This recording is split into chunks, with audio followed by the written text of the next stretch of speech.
네, 안녕하세요. 알쏭달쏭 노무 이슈 5분 특강을 진행하고 있는 노승민 노무사. 저는 박소민 노무사입니다. 2019년 7월에 직장 내 괴롭힘 제도가 이제 법제화가 되었죠. 네. 이 제도가 탄생한 지 어느덧 4년이 넘어가고 5년을 향해 가고 있습니다. 시간이 뭐 언제 이렇게 개정법 뭐 강의할 때가 엊그제 같은데. 그러게요. 예. 그러니까 뭐 20년 이상의 역사를 가지고 있는 직장 내 성희롱에 비해서는 아직은 뭐 초기 단계다라고 얘기할 수 있겠지만 괴롭힘에 관한 사례들이 계속 축적돼 가고 있는 것 같습니다. 네. 예. 그러면은 질문을 한번 드려보겠습니다. 박사님께. 네네. 상사가 부하 직원에게 욕을 했다. 이게 직장 내 괴롭힘에 해당할까요? 자, 요게 OX로 정답이 나올 정도로 쉬운 문제였다면 많은 기업에서 직장 내 괴롭힘 가지고 이렇게 골머리를 썩지는 않으실 것 같습니다. 자, 그럼 박사님 조금 더 구체적인 상황 제시를 좀 부탁드려야 될 것 같은데요. 예. 네. 그렇다면 가정을 하죠. 통화 도중에 단 한 번, 에이, XX야. 그거 욕설했다면 이게 괴롭힘에 해당할까요? 통화 도중에 한 번 부하 직원에게. 부하 직원에게 이게 샤우팅, 예. 욕설을 했다. 솔직히 말해서 이것도 단언드리기 어려울 것 같습니다. 그만큼 직장 내 괴롭힘이라는 게 여러 가지 변수가 많이 존재할 것 같은데요. 네. 그러면 너무 이게 날로 먹는 거 아니냐 할까봐 네. 하나의 사례를 좀 오늘 소개해 드릴 수 있을 것 같아요. 네. 그러니까 2023년도 얼마 안 됐습니다. 네. 5월에 나왔던 서울 남부지방법원 판결인데요. 그러니까 통화 도중에 단 한 번 욕설을 했다면 직장 내 괴롭힘은 아니다 라고 봤는데, 그러니까 왜 그러냐, 행위의 반복성 지속성이 없는 거 아니냐, 이렇게 판결을 내린 것 같습니다. 네.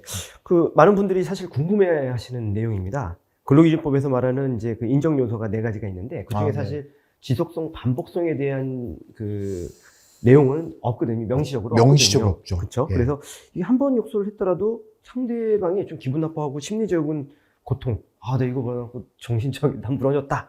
고통을 주었다면 괴롭힘에 해당하는 것이 아닌가, 이렇게 의문을 가질 수가 있겠죠. 그냥 즉흥적으로 생각할 때 뭐 폭행 맞았다, 한 번 맞아도 사실 그건 괴롭힘으로 봐야 될 것 같기는. 그렇죠.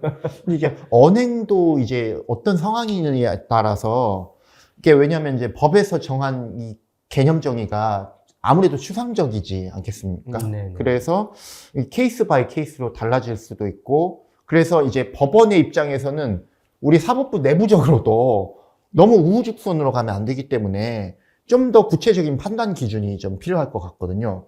요번에 이제 제시되었던, 하급심에서 제시했던 판단 기준으로서 한번 읊어보면은 관련 업무 내용, 행위 이루어진 시간, 장소 등 상황, 그리고 행위의 내용과 정도, 의도나 경위, 그리고 여기 반복 지속성의 유무, 여기 밑줄 짝, 그리고 행위자와 상대방의 관계 등을 좀 종합적으로 고려해서 괴롭힘 여부를 판단해야 한다, 이런 취지로 보입니다. 예, 어떻게 보면 하급심 판결이지만은, 그리고 네. 행위의 지속성, 반복성 여부가 법률에 규정되어 있지는 않지만, 이걸 네. 갖다 이제 판단 요소로 참작해야 된다라는 것이죠. 지금 저희가 말씀 나누는 부분은 지금 이 영상을 시청하고 계시는 기업 담당자님들이 공감하실 만한 내용 같으세요. 특히 HR, 인사 담당자님라면요. 네. 자, 직장 내 괴롭힘 취지 자체는 대부분 공감을 하십니다. 그죠? 근데 이 제도가 취지와는 다르게 너무 선을 넘어서 남용되는 거 아니냐. 그러면 요게 아마 이제 제도의 부작용으로 좀 인식되고 있는 점이 있거든요. 아무래도 직장 내 이제 인간관계 갈등 속에서 우발적으로 나온 발언들 내지는 실언들이 있을 거예요. 하다 보면은. 근데 이거를 다 괴롭힘으로 싸잡아가지고 인정하다 보면은 맨날 이거 괴롭힘, 우리 그렇죠. 담당자님들, 인사관리자님들, 다, 요런 요 부분을 법원에서 좀 참작한 거 아니냐, 그런 취지로 보이거든요. 고심이 있었을 것 같네요. 그렇죠. 네. 이른바 한 번 기분 나쁘다고 툭 하면 괴롭힘 신고, 이런 상황으로 간다면은 괴롭힘 제도의 원래 취지와도 맞지 않을 것 같고요. 그렇죠. 행위 지속성에 관한 향후 법원의 판단에 대해서도 앞으로 계속 주시해야 될 필요가 있을 것 같습니다. 네, 그렇습니다. 예. 만약 부하 직원들끼리 갈등이 생겨서 어느 한쪽이 괴롭힘으로 신고하겠다고 한다면 상사는 어떻게 해야 될까요? 이것도 괴롭힘으로 여지가 있을까요? 요게 참 어려운 문제입니다. 그러니까 사실 정답이 없습니다. 제가 보기엔. 정답이 없습니다.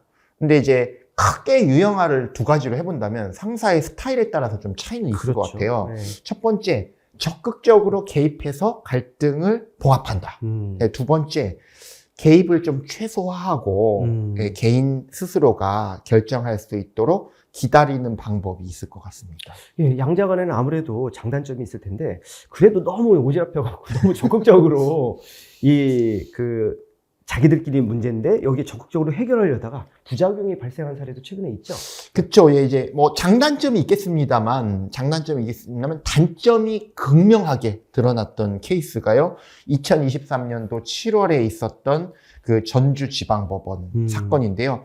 상사가 그러니까 이거죠. 잘잘못을 가리지 않은 상태에서 일단 부하 직원들 화해하게 덮어 그리고 서로 포옹하도록 여기 이제 물리적인 포옹을 그렇죠. 정신적인 포옹이 아니라 물리적인 포옹을 말하고요. 그래서 갈등을 무마하려고 했다는 겁니다.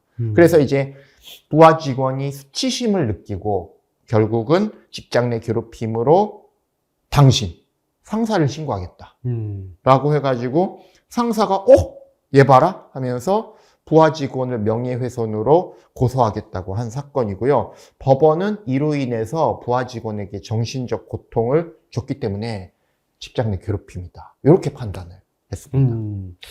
근데 이제 제가 상사라도 상사 입장에서는 사실 팀의 단결을 위해서 이 부하 간의 갈등이 있으면 이걸 빠르게 해결하려고 하는 욕구가 있잖아요. 네네. 근데 자칫 섣불리 개입했다가는 오히려 그 화가 자기에게 미칠 수 있다고 할까요? 그래서 갈등을 진화려 했던 상사에게까지 그 괴롭힘의 가해자가 된 그런 케이스네요. 사실 대본에 없는 얘기인데요. 예. 제가 중학교 때 이제 서울랜드에 소풍을 갔다가 교복 입고요. 어떤 반의 담임 선생님들이 애들이 싸워. 그러니까 얘들을 포옹하게 만들어.